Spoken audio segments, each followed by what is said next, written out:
Hello everyone, welcome to my channel logic Pathshala. So आज की video हमारी रहेगी बायोलॉजी से रिलेटेड। तो बायोलॉजी की हम एक सीरीज शुरू कर रहे थे जिसमें हम चैप्टर वाइज जो बायोलॉजी के एमसीक्यूज़ हैं जो आपके पेपर्स में रिपीट होते हैं, बार बार वही एमसीक्यूज़ आपसे पूछे जाते हैं, उन एमसीक्यूज़ को हम यहाँ पे पूरा डिस्कस करेंगे अच्छे से। तो आज का हमारा जो बायोलॉजी में टॉपिक होगा वो होगा विटामिन्स और उससे संबंधित रोग। यानी विटामिन से जितने भी क्वेश्चन आज तक एग्जाम में बने हैं वो सारे के सारे हम यहाँ पे पूरा कवर करने की पूरी कोशिश करेंगे। तो आप वीडियो ज़रूर देखना। एंड हम पूरा एक वीक में 2 वीडियो आपको मिला करेगी जो बायोलॉजी के रिलेटेड होगी। चैप्टर वाइज हम यहाँ पे करेंगे, बाकी आपका जो डेली करंट का टॉपिक चल रहा है वो आपका रेगुलर चलता रहेगा।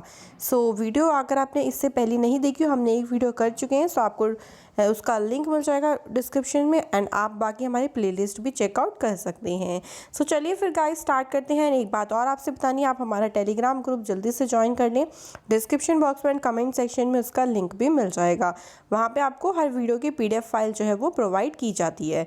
सो चलिए फर्स्ट क्वेश्चन पे चलते हैं। तो फर्स्ट क्वेश्चन पूछा है विटामिन B2 का अन्य नाम क्या है। देखिए मैं आपको विटामिन्स के बारे में थोड़ा सा ना इस वीडियो के लास्ट में पूरा डिस्क्राइब करूंगी, पहले थोड़े से ना क्वेश्चंस कर लेते हैं। तो विटामिन B2 जो है उसका हमें रासायनिक नाम बताना है, क्योंकि क्वेश्चन पूछे जाते हैं। आपको सभी विटामिन्स के नाम भी पता होने चाहिए कि भाई किस विटामिन का नाम क्या है। तो विटामिन B2 का जो नाम है वो है राइबोफ्लेविन। ऑप्शन इसका सी बिल्कुल एक सही आंसर है, इसे राइबोफ्लेविन कहा जाता है। और अगर बात करें विटामिन B2 के स्रोत कौन कौन से हैं, जैसे दूध हो गया, दूध तो मोस्ट ऑफ दूध से तो हर एक विटामिन की प्राप्ति हो जाती है विटामिन C को छोड़ के। और पनीर में मिल जाएगा, पत्तेदार सब्जियां हो गई, जो टमाटर हो गए, सारे के सारे जो स्रोत हैं विटामिन B2 के बहुत अच्छे स्रोत माने जाते हैं। सो विटामिन B2 का नाम ध्यान रखना है राइबोफ्लेविन। क्वेश्चन नंबर 2 है विटामिन D की कमी से होने वाले रोग रिकेट्स में शरीर का कौन सा अंग प्रभावित होता है। जो विटामिन D की कमी से जो रोग होता है वो रिकेट्स होता है, ये भी ध्यान रखना। अब इस रोग में हमारे शरीर का कौन सा अंग ज़्यादा प्रभावित होता है, तो आंसर है ऑप्शन नंबर सी, अस्थि। यानी जो हमारी बोन्स होती हैं, इंग्लिश में क्या बोलेंगे, बोन्स, वो सबसे ज़्यादा प्रभावित होती हैं। बात करें विटामिन D, सबसे ज़्यादा हमें जो प्रातः काल की धूप होती है ना, उससे हमें सबसे ज़्यादा विटामिन मिलता है। और विटामिन D का जो रासायनिक नाम है वो है कैल्सीफेरॉल। ठीक है, मैं यहाँ पे लिख देती हूँ क्योंकि ये भी इम्पॉर्टेंट है, आप ध्यान रख सकते हैं। कैल्सीफेरॉल जो है वो इसका रासायनिक नाम है विटामिन D का। ठीक है, और इसका सबसे अच्छा स्रोत कौन सा होता है, प्रातः काल की जो धूप होती है। बाकी आपको ये मक्खन, अंडे, मछली के तेल आदि में भी आपको पर्याप्त मात्रा में मिल जाएगा विटामिन D। इसके अलावा आप एक बात और ध्यान रखना कि जो विटामिन D की कमी से 2 प्रकार के रोग होते हैं। एक तो रिकेट्स होता है, रिकेट्स जो है वो बच्चों में होता है, जो छोटे बच्चे होते हैं। और जो प्रौढ़ हो जाते हैं, मतलब जो बड़े हो जाते हैं, उनमें ऑस्टियोमेलेशिया नाम का रोग होता है।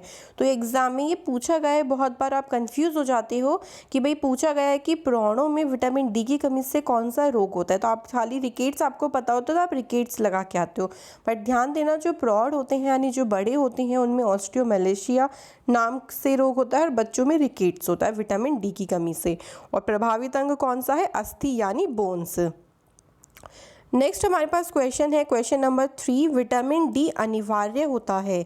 विटामिन D अनिवार्य किस किस के लिए होता है, भोजन में मैग्नीशियम के अवशोषण के लिए या भोजन से कैल्शियम के अवशोषण के लिए, मजबूत तथा स्वस्थ अस्थियां बनाने के लिए, इनमें से कोई नहीं। देखिए विटामिन D जो है वो एक हार्मोन के रूप में काम करता है और इसका काम होता है ये भोजन से कैल्शियम और फॉस्फोरस का अवशोषण करता है। तो इसमें आंसर होगा ऑप्शन बी, कैल्शियम। अगर आपको फॉस्फोरस भी मिला तो वो भी सही होगा, बाकी कैल्शियम और फॉस्फोरस दोनों याद रखना। विटामिन D अनिवार्य होता है। हम भोजन से क्या करते हैं, जो कैल्शियम होता है, जो फॉस्फोरस होता है, उसका जो है वो अवशोषण कर लेते हैं। और विटामिन D एक हार्मोन की तरह जो है वो हमारी बॉडी में काम करता है। तो थर्ड क्वेश्चन का आंसर है ऑप्शन बी। नेक्स्ट क्वेश्चन है फोर्थ क्वेश्चन, कौन सा विटामिन हमारे शरीर में सबसे अधिक तीव्रता से बनता है? इसका आंसर भी विटामिन डी ही है। ऑप्शन डी इसका सही आंसर है, क्योंकि देखिए विटामिन डी जो है वो हमें सूर्य के प्रकाश से मिल जाता है, लेकिन पूरा दिन का नहीं, सिर्फ और सिर्फ प्रातःकाल का जो सूर्य का प्रकाश होता है। बिकॉज दिन में सूर्य का प्रकाश बहुत तेज़ होता है, उससे यूवी रेस निकलती हैं। दिन में जाके सूर्य में ना खड़े हो जाएं तो सूर्य का जो विटामिन डी है वो हमें सूर्य के प्रकाश से मिल जाता है। तो सबसे ज़्यादा अधिक तीव्रता से जो है वो हमारे शरीर में विटामिन डी बनता है, और इसका रासायनिक नाम होता है कैल्सीफेरॉल। तो रासायनिक नाम सभी के ध्यान रखना, मैं वीडियो के एंड में भी आपको सभी के रासायनिक नाम एक लिस्ट आपको बता दूंगी। अगला क्वेश्चन है फिफ्थ क्वेश्चन, तंबाकू में निम्नलिखित में से क्या होता है? तो तंबाकू में होता है निकोटीन। आंसर है ऑप्शन नंबर ए। तंबाकू में जो आप देखोगे अंदर जो पाया जाता है वो निकोटीन होता है, और इसी की ही इंसान को क्या लग जाती है? लत लग जाती है। तो फिफ्थ क्वेश्चन का आंसर है option number A. The next question is, लोह की कमी से कौन सा रोग होता है? लोह का मतलब वो लोहा वाला नहीं है, ठीक है। जैसे शरीर में जो आयरन की हमें ज़रूरत होती है उसकी कमी हो जाए तो उसकी कमी से कौन सा रोग हो जाता है? तो रोग का नाम है गॉइटर। आंसर है ऑप्शन नंबर डी। अगर हमारे बॉडी में आयरन की कमी हो जाती है तो हमारी थायराइड ग्रंथि काफ़ी ज़्यादा प्रभावित होती है उससे, और थायराइड ग्रंथि प्रभावित होती है। और इसके अलावा हमारी बॉडी में जो ब्लड का जो आप कह लीजिए बहाव है वो कम नहीं होता। मतलब अगर आपका कहीं क्लॉट हो जाए, अगर आपका कहीं कट वगैरह जाए तो वहाँ से ब्लड ना रुकता नहीं है, ठीक है। तो उसकी वजह से हम कौन सा रोग हो जाता है? गॉइटर। गॉइटर ध्यान रखना है, आयरन की कमी से होता है। नेक्स्ट क्वेश्चन है क्वेश्चन नंबर सेवेंथ, अरक्तता में निम्नलिखित में से किसकी मात्रा कम हो जाती है?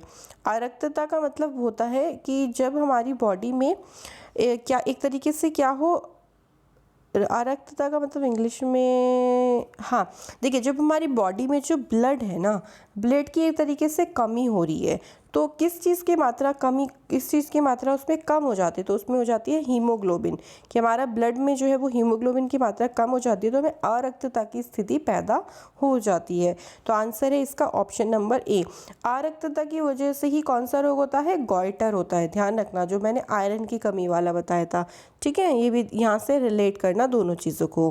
क्वेश्चन नंबर 8 है, छिली हुई सब्जियों को धोने से कौन सा जो विटामिन है वो निकल जाता है? तो जब आप छिली हुई सब्जियों को, बोलते हैं ना कि सब्जियों को छीलने से पहले धोना चाहिए, बिकॉज छिली हुई सब्जियों से विटामिन सी जो है वो पूरी तरीके से निकल जाता है। जब आप सब्जियों को धो रहे हो आफ्टर उसको छीलने के बाद, तो जो सी होता है वो जल में घुलनशील विटामिन होता है, तो वो क्या करता है, जल के साथ विटामिन सी उसमें से जो आपकी सब्जी है उसमें से निकल जाता है। इसलिए कभी भी सब्जियों को छीलने के बाद नहीं धोना चाहिए, ठीक है। देखिए विटामिन हम दो कैटेगरी में बांटते हैं, एक तो होते हैं जो वसा में घुलनशील विटामिन होते हैं, वो होते हैं हमारे ए, डी, ई और के। ये विटामिन ऐसे होते हैं जो वसा में घुलनशील होते हैं, और दो विटामिन ऐसे होते हैं जो जल में घुलनशील होते हैं, बी और सी। तो भाई जब आप सब्जियों को धोगे छीलने के बाद तो फिर ये विटामिन तो निकल ही जाएंगे, दोनों के दोनों ही निकल जाते हैं। बट आंसर में बी नहीं दिया, तो हमारा आंसर कौन सा हो जाएगा? ओनली विटामिन सी वाला। क्वेश्चन नंबर 9 है, स्कर्वी रोग किसकी कमी से होता है? तो कौन से विटामिन की कमी से स्कर्वी रोग हो जाता है? तो विटामिन सी की कमी से जो होता है वो स्कर्वी रोग हो जाता है। तो जितने भी विटामिन होते हैं और उनसे जो जो रोग होते हैं वो सब मैं आपको पूरा अच्छे से बता दूंगी।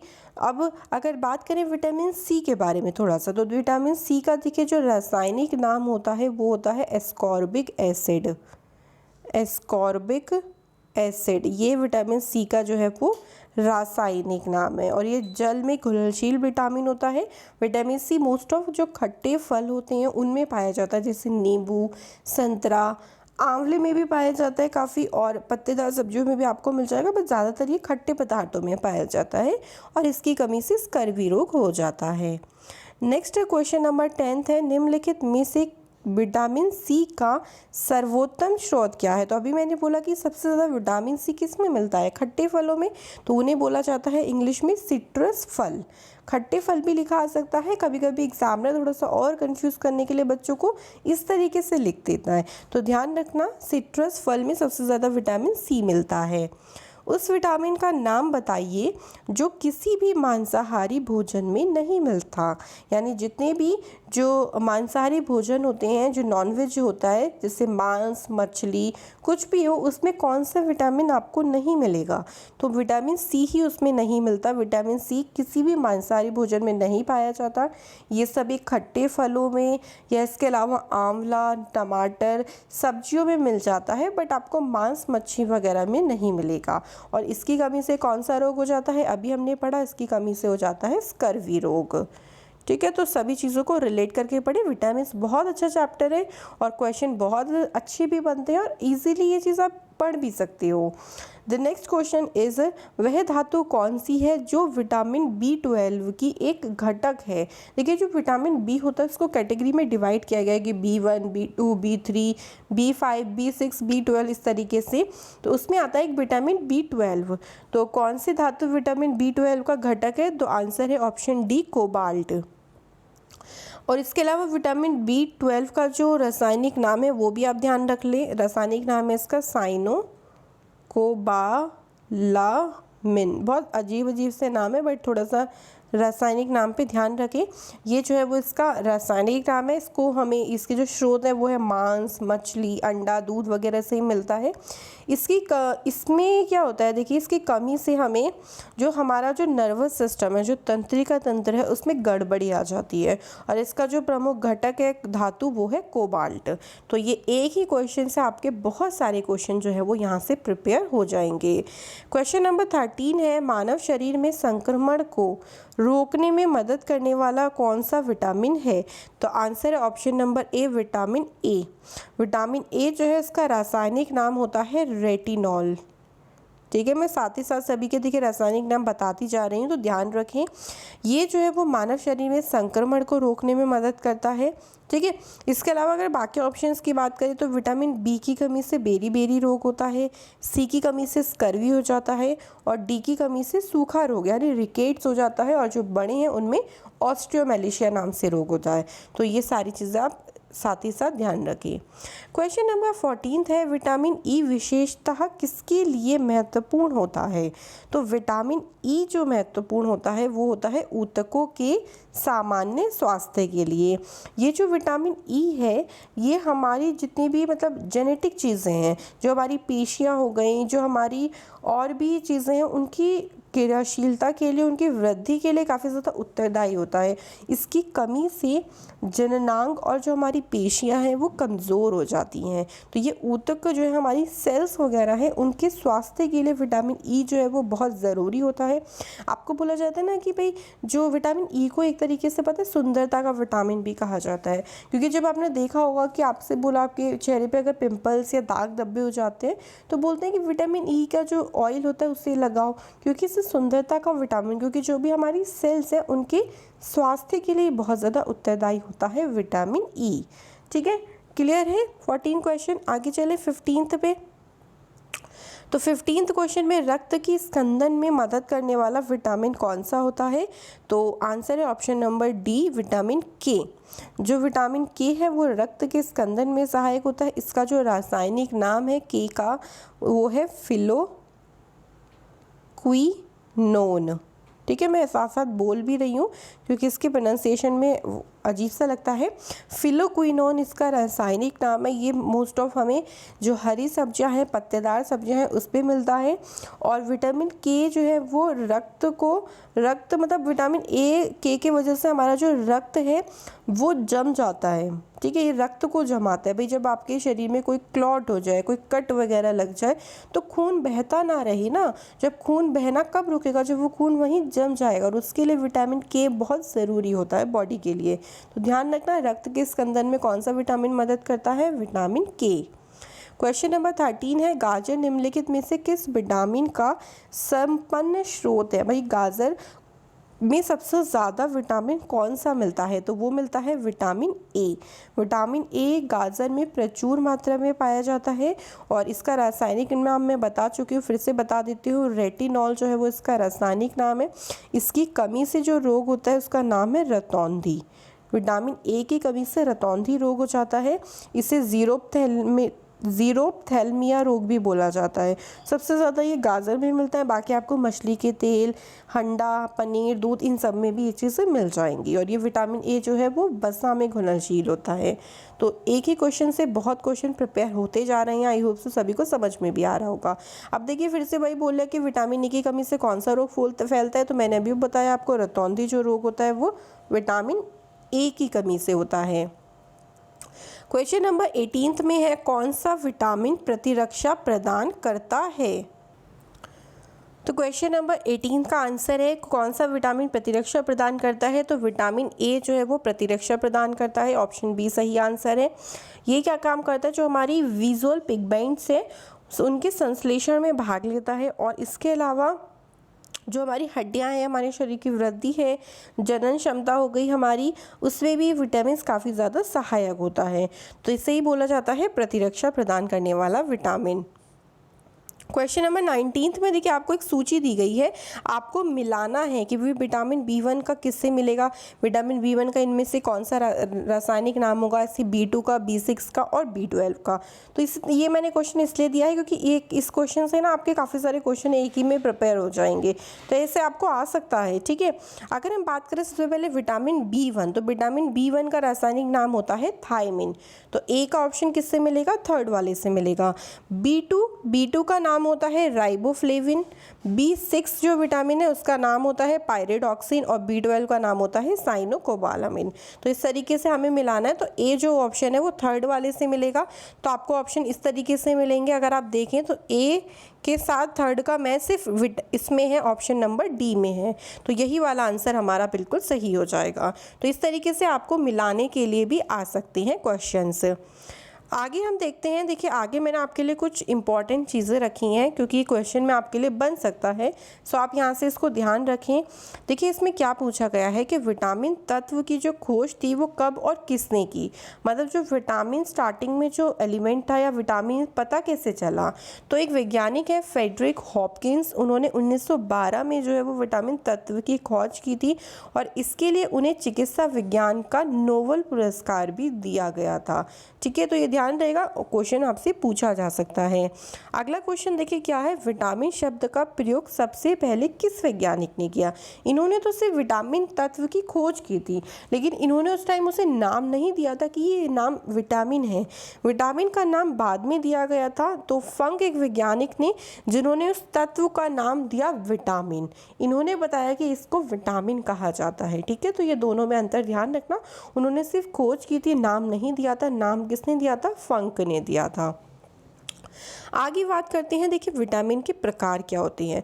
तो मैंने आपको बताया था कि विटामिन के दो प्रकार होते हैं। एक तो होते हैं जो वसा में घुलनशील विटामिन होते हैं, जिन्हें हम इंग्लिश में बोलते हैं फैट सॉल्युबल विटामिन्स। वो 4 होते हैं, विटामिन ए, के, सी और डी। यहाँ पे मैंने इनके रासायनिक नाम याद रखे हैं, वो अच्छे से ध्यान से पढ़ें। विटामिन ए का जो रासायनिक नाम है वो रेटिनॉल है। और विटामिन ए की कमी से जो रोग होता है वो हमारा होता है रतौंधी। ठीक है, साथ ही साथ रोग भी करते चलेंगे। विटामिन के का नाम है फाइलोक्विनोन। ठीक है, ध्यान रहेगा फाइलोक्विनोन। इससे क्या होता है, रक्त का थक्का नहीं जमता। मतलब जो रक्त है वो हमारा इससे बहता नहीं रहता है बॉडी में से। जब हमारी कोई चोट वगैरह लगती तो रक्त का थक्का जमाने में ये सहायक होता है। आगे है विटामिन सी, जिसका नाम है टोकोफेरोल। और विटामिन सी की कमी से जो रोग होता है वो स्कर्वी हो जाता है। ठीक है, स्कर्वी। इसके अलावा है नेक्स्ट विटामिन डी, जिसका रासायनिक नाम है कैल्सीफेरॉल। और विटामिन डी की कमी से होता है रिकेट्स जो बच्चों में, और ऑस्टियोमलेशिया जो बड़ों में यानी प्रौढ़ों में होता है। तो ये सब क्लियर है। वसा में घुलनशील विटामिन होते हैं हमारे 4। आगे आता है हमारे जल में घुलनशील विटामिन, यानी जो वाटर सॉल्युबल विटामिन होते हैं वो 2 होते हैं, एक बी और एक सी। लेकिन बी के भी कुछ प्रकार होते हैं जो हम पढ़ते हैं। सबसे पहले आता है B1, जिसका रासायनिक नाम होता है थायमिन। और B1 की कमी से बेरी रोग होता है। ठीक है, वैसे तो B आएगा तो भी यही लगाना है, और B1 आया तो भी बेरी लगा के आना। विटामिन B2 का नाम है राइबोफ्लेविन। इसकी कमी से त्वचा का फटना, आँखों का लाल होना, इस तरीके का हो जाता है हमारी बॉडी में। विटामिन B3 का नाम है नियासिन। और इसकी वजह से विटामिन B3 की वजह से हमारी जो स्किन है उस पर दाद वगैरह, खुजली वगैरह जो है वो होने लगती है। विटामिन B5 का नाम है पेंटाथेनिक एसिड, और विटामिन B5 की वजह से हमारे बाल सफ़ेद हो जाते हैं, और जो हमारा IQ लेवल है, जो बच्चे मंदबुद्धि टाइप के होते हैं उनमें विटामिन B5 की कमी होती है। नेक्स्ट है विटामिन B6 जिसे हम पायरिडॉक्सिन कहते हैं। विटामिन B6 की वजह से हमें त्वचा से रिलेटेड रोग हो जाता है और एनीमिया का भी थोड़ा बहुत इस पर असर देखने को मिलता है। नेक्स्ट आता है विटामिन B7 जिसका रासायनिक नाम है बायोटिन। जिसकी वजह से इसकी कमी से हमारे शरीर में दर्द हो जाता है, लकवा वगैरह होने लगता है, हमारे बाल जो है वो टूटने लगते हैं ज़्यादा, वो होते हैं विटामिन B7 की वजह से। नेक्स्ट है विटामिन B9, फोलिक एसिड होता है विटामिन B9। और नेक्स्ट है विटामिन B12 जो है साइनोकोबालामिन। और अगला है विटामिन C जिसका नाम है स्कॉर्बिक एसिड। ठीक है, तो ये सारी चीज़ें आपको ध्यान रखनी है। विटामिन C जो ये हमारा जल में घुलनशील विटामिन होता है, स्कर्वी की वजह से स्कर्वी रोग हो जाता है। ठीक है, तो देखिए जितनी चीज़ें मैंने बताई हैं साथ ही साथ मैंने इसलिए बताई हैं क्योंकि इसकी वजह से क्या है ना, आपको पता होना चाहिए। एक टेबल मैंने इसलिए लास्ट में बता दी कि भाई कौन से विटामिन का रासायनिक नाम क्या होता है और उसकी वजह से कौन सा रोग होता है। ठीक है, तो इसी तरीके से ना हम रेगुलर अपना जो बायोलॉजी है उसके जितने भी चैप्टर वाइज क्वेश्चंस हैं वो करेंगे, क्योंकि चैप्टर वाइज से काफ़ी आसान होता है पढ़ना और उन क्वेश्चंस को करना। सो आप मुझे ज़रूर बताना, अब वीडियो के जितने क्वेश्चंस होते हैं ना आप खुद लगाया करो, और अगर आप लाइव क्लासेस भी चाहते हो तो आप मुझे कमेंट सेक्शन में बता सकते हो कि भाई आप लाइव क्लासेस चाहते हो या रिकॉर्डेड आपके लिए सही है। तो उसी तरीके से हम आगे जो है वो कंटिन्यू रखेंगे। तो मिलेंगे हम नेक्स्ट वीडियो में फिर से एक नए इंपॉर्टेंट टॉपिक के क्वेश्चंस के साथ। Thank you and please like share subscribe करना ना भूलें। Thanks for watching and please keep learning, keep share. Thank you.